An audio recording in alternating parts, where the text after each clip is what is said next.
Yun, so hi guys, welcome back sa panibagong vlog. Nandito na naman ulit tayo sa MGZS natin kasi gagawin natin yung request ng isa sa mga nag-comment na mag-POV drive tayo dito sa sasakyan na to. Pupunta lang ako ng branch ko sa Bukawi, Bulacan kasi maghatid ako ng mga seat cover. Yan, 5 sasakyan tong ihatid ko doon kasi mga naka-schedule na rin tong i-install doon sa Sixth Avenue, Bukawi, Bulacan branch. Nandito tayo ngayon sa Quezon City, sa branch ko dito sa Bagubantay. At tara, PPOV drive na tayo dito sa sasakyan na to. Yan, goods na yan. Let's go. Let's go.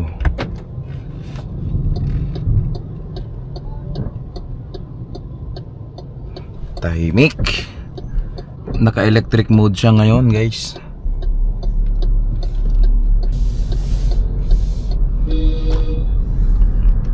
Yan, so gumana na yung ating engine. Yan, guys, oh. Tumitigas yung kanyang manibela. Pero pag nakahinto ka or mabagal, sobrang lambot.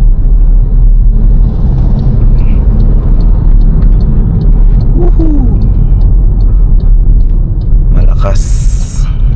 Itong sasakyan na to ay 197 horsepower. Dito talaga legit legit na mararamdaman mo siya kaagad kasi wala siyang delay. Pag tinapakan mo siya, bibira na talaga siya kaagad. Ito ang kagandahan dito, the power of hybrid electric motor. So mas mataas pala yung power nung electric natin dito kaysa sa fuel, kaysa sa gasoline natin sa engine. Kaya pag nag-combine yung power nito, malakas talaga siya. Walang lag. Kasi di katulad sa mga normal na engine, pag tinapakan natin, kakambyo tayo or magda-downshift tayo, or kung automatic man yung sasakyan natin, syempre magda-downshift din yung engine. Ito, once na tinapakan mo siya, nandyan kaagad yung power. So far, ang napansin ko lang dito, medyo mahina yung reverse. Pag halimbawa nakapahon or paatras ka ng nakapahon, pag naka-stop pa, yun lang ang napansin ko, medyo mahina yung reverse. Ang kagandahan ng sasakyan na to, guys, ay tuturuan ka maging defensive driver kasi sobrang talino niya. Alam niya kung hindi ka magta-turn signal. Diba? So kapag lumipat ka ng lane na hindi ka magsisignal, mag-a-alarm siya. Ibabalik niya or pipigilan niya yung manibela mo. Ganun siya. So yan, so makikita natin dito sa gauge natin ay meron siyang lines. So yan yung naka-activate yung lane keeping assist natin. Tsaka ito, guys, pag meron biglang tumawid sa harap mo or meron biglang nag-full stop sa harapan mo, ang gagawin nito is nagpo-full stop din siya. Yung Montero ko, lang siya, yung assist. Ito talaga full stop. Medyo nakakagulat siya. Parang delikado siya pag halimbawa may nakabuntot sa'yo sa likod, tapos biglang nag-full stop, baka mabangga yung likod mo. Parang ganon. Kaya dapat lang din, sanayan din. O, 3 MGZS. Panis. Pero yung atin is hybrid. So ito yung pinaka top of the line. Ang SRP nito is 1.328 ata million. So ang layo ng price difference niya doon sa entry variant ng MGZS na all new 2026 kasi 900,000 plus lang yung entry variant niya. Tapos yung variant na is yung kasunod noon is yung luxury. Next is yung sports.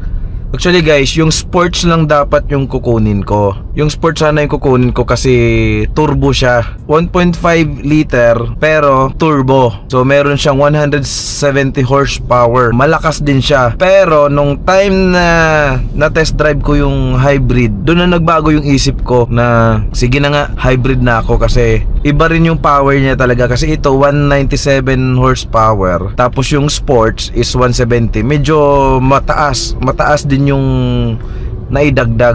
Alam niyo naman yung power na yan magagamit din kasi talaga natin, lalo na sa time ng overtaking natin yan. So isa rin yan sa mga dahilan ng safe overtaking natin na hindi tayo nadidelay, hindi tayo nabibitin, di ba? So yun, hybrid yung napili ko. Tsaka maluwag siya guys, maluwag siya. Tapos yung likod maluwag din. Yan, nakatiklop yung sandalan. So, ngayon pala guys, naka EV mode tayo. Yan o, napakatahimik. So malalaman natin na hindi gumagana yung makina natin kasi yung RPM natin dito is 0 yung ating RPM. So ibig sabihin nun, hindi umaandar yung ating gasoline engine. Matipid talaga siya, lalo nito, sobrang traffic. So ibig sabihin, hindi tayo kumukonsumo ng gasolina. Di ba? Yung electric yung gumagana. Tapos, ang isa pa sa kagandahan dito sa hybrid na to, yung ito, energy regeneration. Ang kagandahan nito, pag naka-on to, ito yung nagkakarga ng battery mo. Pag halimbawa, tumapak ka, tas binibitawan mo, para siyang nagbi-braking. Regenerative braking siya. So, ang mangyayari, slight na lang yung tapak mo ng brake. Napansin ko to kasi nung drive ko to, tapos lumipat ako sa Montero ko, parang feeling ko sa Montero ko, ang hina ng brake. Kasi ang lalim na nung tapak ko, wala pa rin kapit. So, itong hybrid na to, dahil sa energy regeneration niya, nagbi-braking siya.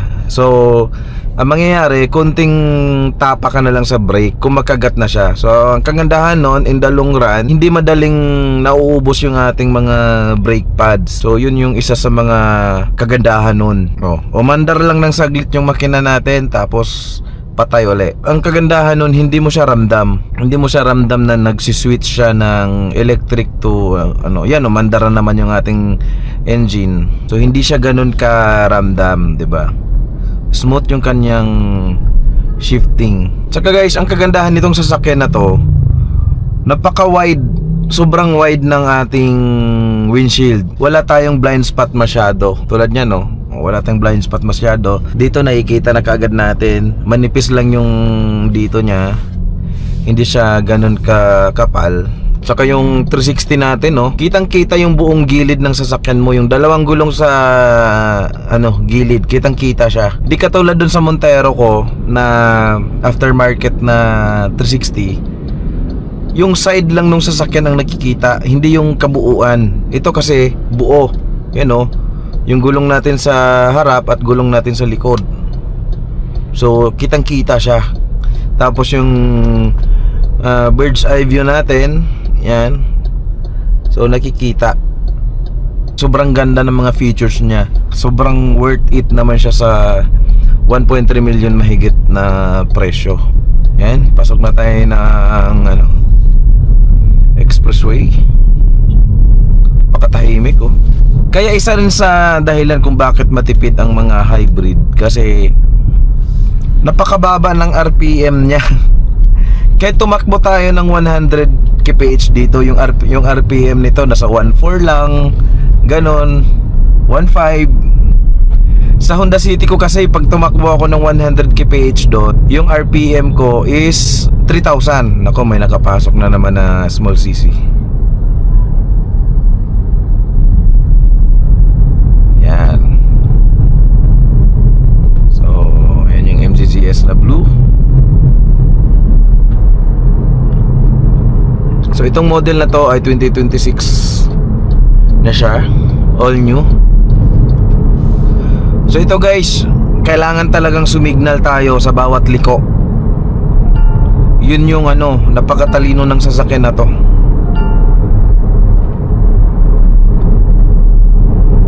Kasi pag hindi ka sumignal, madidetect ng system yung lane, ibabalik niya, pipigilan yung manibela. So parang nakakagulat lang kung hindi ka masasanay. So kailangan talaga pag lumipat tayo ng lane, magsisignal tayo para alam ng system na lumipat ka. So hindi niya iba-vibrate yung manibela mo. Ganoon naman talaga dapat. Kailangan nating magsignal pag lumipat tayo ng lane. Nako, abutan pala tayo ng traffic. Tapakan natin, guys.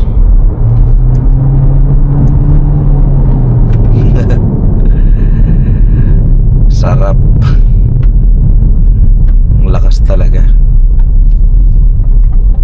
Oh, electric na naman tayo. Nag-switch na naman siya. So ito yung kagandahan ng hybrid. Ngayon ko lang talaga siya na-appreciate. Kasi dati, syempre nag-aalangan pa akong bumili ng ganito. Kasi syempre, di ba, bago siya sa market natin. So, pero sa ibang bansa, matagal na ang hybrid. So lately lang kasi pinasok sa atin itong mga ganito, yung mga electric at mga hybrid. Pero ngayon, ako na mismo ang magpapatunay. Ako na ang magano na sobrang ganda talaga ng hybrid. Ako na ang mag-testimony. Sana basahin yung ano natin. Yun. Mas mabilis talaga basahin pag sa ano. Oh, hybrid din, no? Corolla Cross Hybrid. Meron pa silang ano, Yaris Cross Hybrid din. So halos ngayon puro hybrid na talaga ang mga nilalabas. Si Hyundai, si Mitsubishi na lang ang wala pang hybrid ata. Hindi ko alam sa kanila bakit ayaw nilang maglabas ng hybrid. Hindi pa siguro sila nakapag develop. Pero grabe na ang mga hybrid ngayon, guys. Tsaka napansin nyo, sa lahat ng mga nilalabas na hybrid, mga high power siya. Ang tataas ng mga horsepower, merong 200 plus horsepower. Diba? Si Hyundai, yung mga Tucson nila, ang tataas ng power nun, yung mga hybrid nila, 200 plus. Saka ang power ng hybrid talaga ibang klase. Instant power. Hindi siya delay. Pag sumingit ka sa mga ganito, ano ba, highway, isisingit ka kaagad. Oh, diba? Sarap, guys.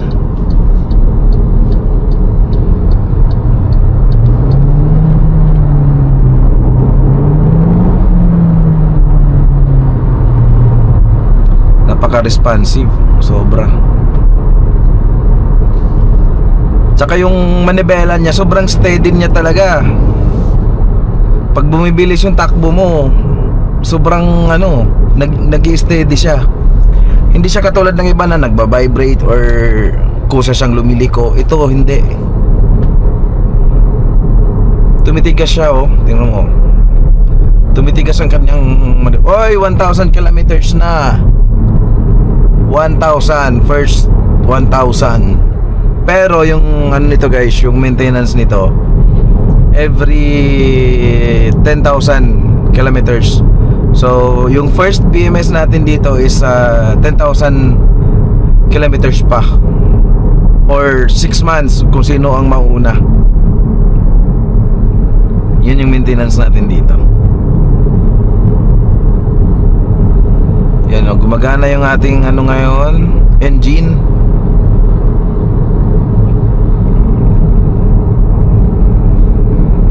Lipat tayo ng lane na hindi tayo magsisignal. Oo, nagbibip po. Nagbibip siya, tapos naninigas yung manibela. So tinuturuan ka talaga ng sasakyan na maging mabait, maging defensive driver. So kung magsalita lang yung sasakyan, sasabihin siguro sa akin, ang bobo mo naman, tinuturuan na kita. Ang galing, sobrang galing. So kailangan talaga pag lumipat ka ng lane, magsignal. Sarap magmotor. Oh, kita niyo yung responsiveness niya. Oh, sarap talaga patakbuhin nito, matulin na, matipid pa. So ito guys, i-review ko to. Abangan nyo lang, medyo busy lang ako sa shop kasi marami akong inaasikaso. Yan no, baba lang ng ano natin. Saka ito nga pala guys, 3-speed yung ano nito, yung gearbox nito.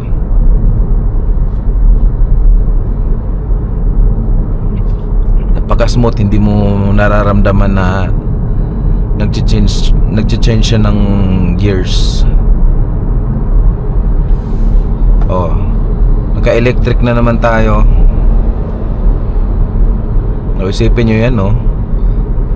Kung gaano kalaki yung ititipid natin sa ganyan, no? Naka-electric lang tayo. Tsaka ang kagandahan nito guys, hindi na natin siya i-charge, 'di ba? Hindi siya plug-in na hybrid. So ang problema kasi sa plug-in hybrid,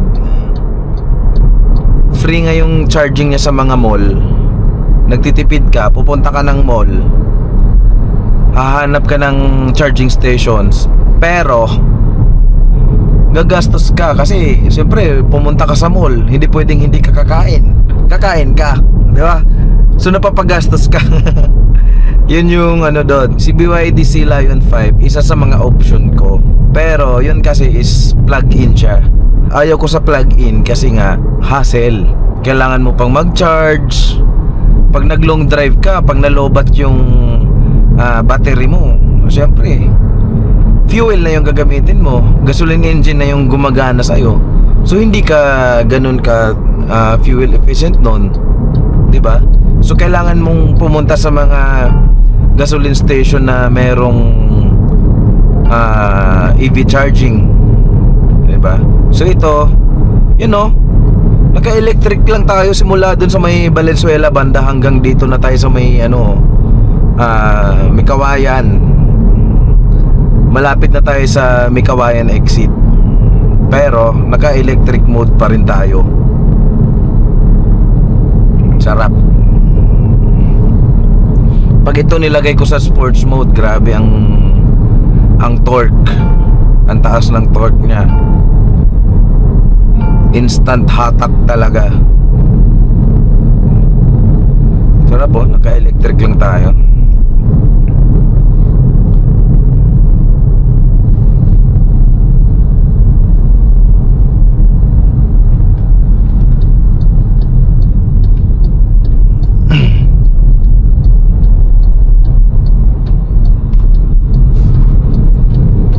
Bilis natin magkasingit, no? Ito, BYD sila, ay hindi, Atto 3 pala.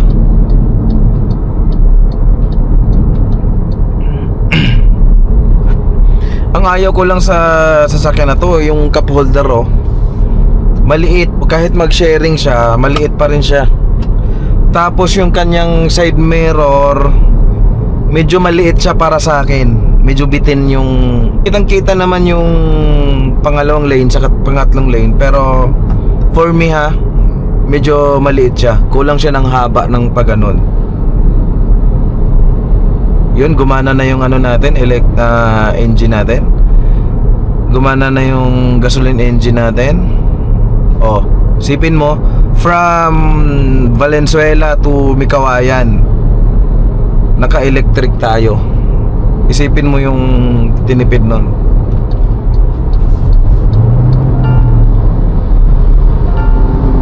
Woohoo! Tahimik. Tahimik na matulin.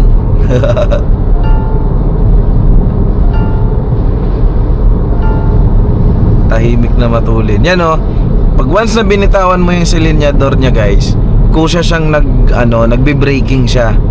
So nilagay ko lang siya sa medium kasi pag nilagay natin siya sa high, parang hindi ako komportable kasi nagbe-brake siya.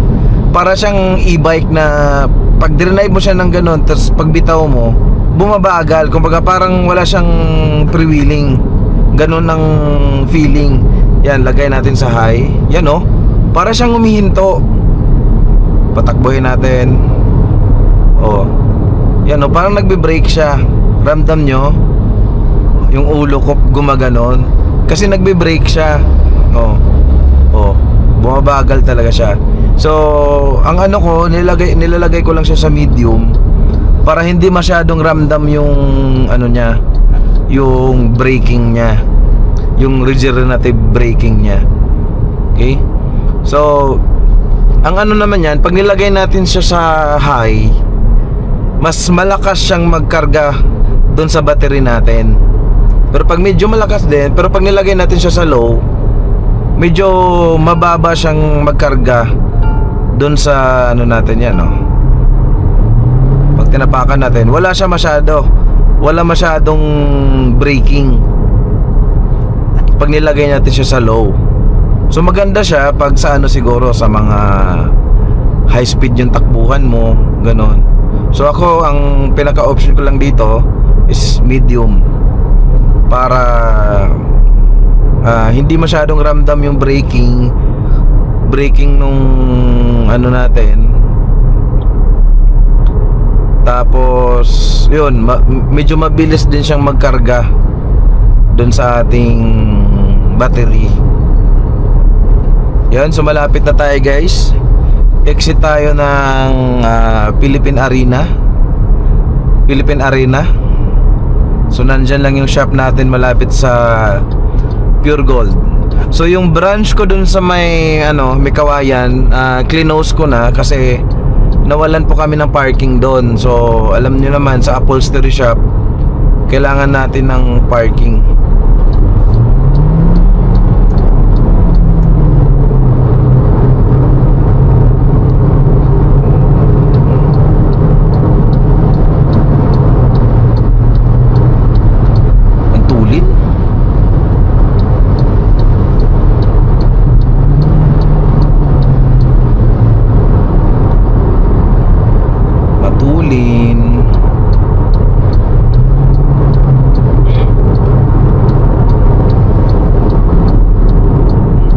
Napaka-smooth ng braking niya, sobra. Kasi parang pag tumapa ka sa brake, parang assist na lang yung ginagawa mo kasi may regenerative braking na siya. Once na binitawan mo yung silinyador mo, sarap talaga manakbo.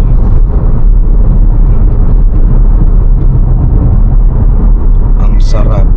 Oh, na-detect na naman yung lane. Binabalik na naman yung manibela. Grabe, suspension nito napakaganda. Pag lumiko ka, yung body ng sasakyan steady pa rin, hindi yung parang tinatapon ka. Ganun yung suspension nito, napaka-stable.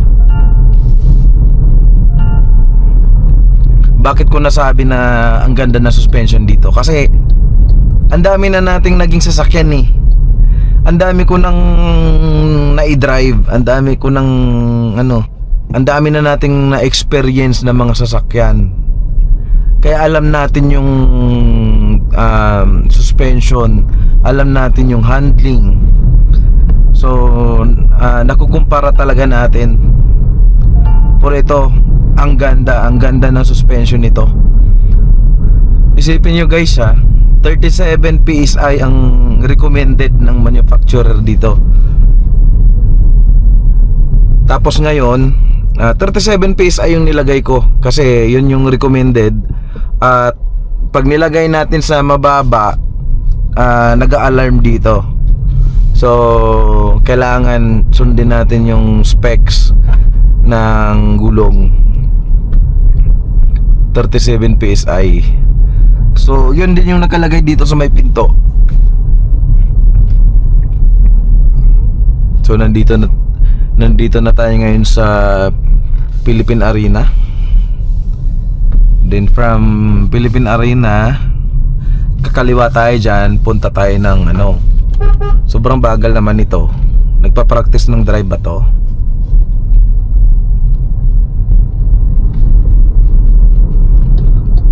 Naka-electric tayo guys. Ang tahimik. Yan, kakaliwa lang tayo dito. So sa mga gustong pumunta dito sa branch ko dito sa Bukawi, punta lang kayo guys. Hingi lang kayo ng discount. Sabihin nyo lang na subscriber, tas hingi kayo ng discount. Itatawag sa akin yon ng tao ko.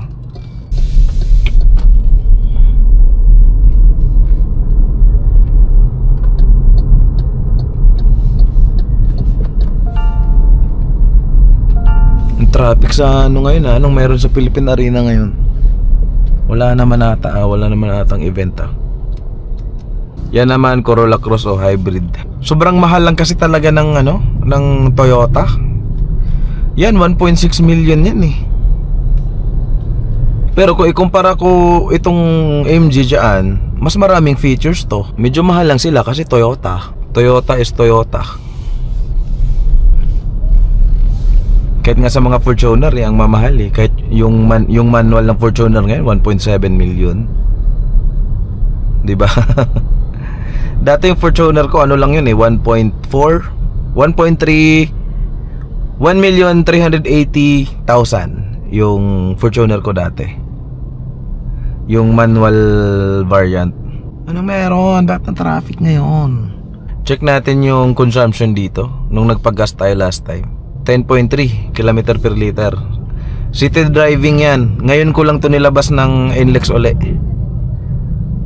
So ang tipid nyan 10.3 km per liter, 54 yung tinakbo. So nag-average siya ng ano lang 12 km per hour. Kasi kaya ganyan kabagal yan kasi city drive. Isipin mo yan city driving pero 10.3. Ngayon ko lang to nilabas ng NLEX uli simula nung fuel tank ko. So yun din yung kagandahan dito kasi nakikita dito kung kailan ka nag-start. Kailan ka nag-start nung nag-reset ka, nung nag-full tank ka. So hindi siya nabubura. Tapos yung current naman, yung kung kailan mo siya ginamit, ito makikita natin. Ayan. From start. Galing ng Quezon City, nakaano ako 20 kilometers. Tapos yung consumption natin is 16.4 km per liter. Diba? Ganun katipid. Yung takbo natin ngayon, yun ang consumption 16.4. Diba? Sobrang tipid. So ibig sabihin yan, ang tinakbo natin from QC is 20 kilometers, 20.8 na. Tapos 16.4 km per liter yung consumption natin. So from Quezon City to Bukawi, Bulacan, umubos pa lang tayo ng 1 litro.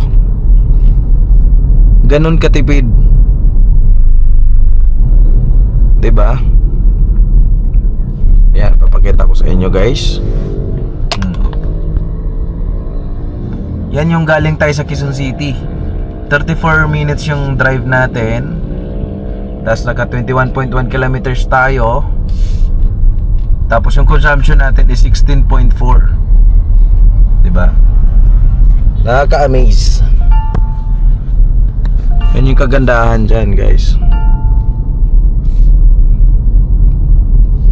Umubos lang tayo ng 1 litro.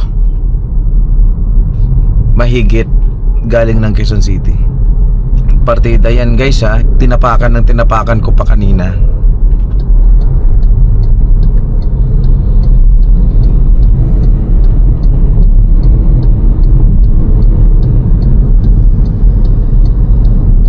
So yung branch ko pala dito guys, hindi pa to tapos. At hindi pa ako nag-official open dito. Soft opening pa lang to dito, pero grabe na yung customer namin dito. Thank you Lord talaga. Kaya din sa mga yung mga suki na namin na paulit-ulit na nagre-recommend sa mga kakilala. Yan, ito guys. Ito lang yung shop natin dito.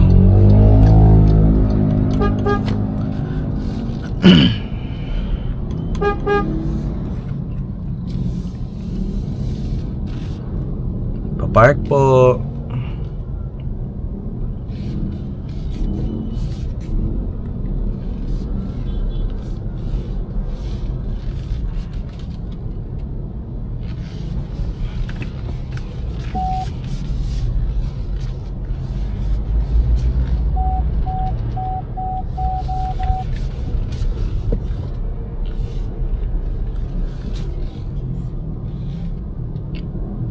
Yun. Park.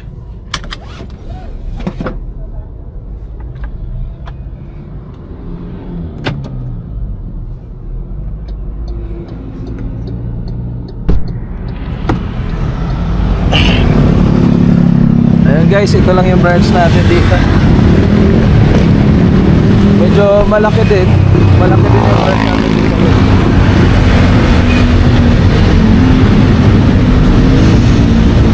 Ba't di ka nagpailaw? Dapat nakailaw ka lagi para maliwanag.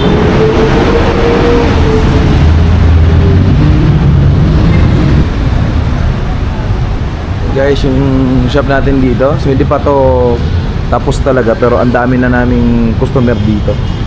Ayan, maglalagay pa akong tarpaulin dito. Okay na. Ang dami na namin ginawa ditong sasakyan.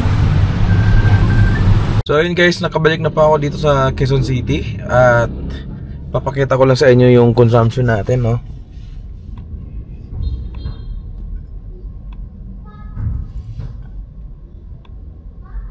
Yan. So yan yung consumption natin, balikan 15.2, sobrang traffic sa EDSA. So tapos yung tinakbo natin is 1 hour and 45 minutes. Tapos 43.2 kilometer yung tinakbo natin balikan. Average na takbo natin 25 kilometer per hour. Tapos 15.2 yung yung consumption. So guys, comment lang kayo kung anong gusto nyong content ang gagawin natin dito sa MZZS Hybrid para makapag-isip din ako kung kailan ko siya gawin. Okay? So hanggang dito na lang yung ating vlog. Thank you so much for watching. Don't forget to like, comment, share, and subscribe.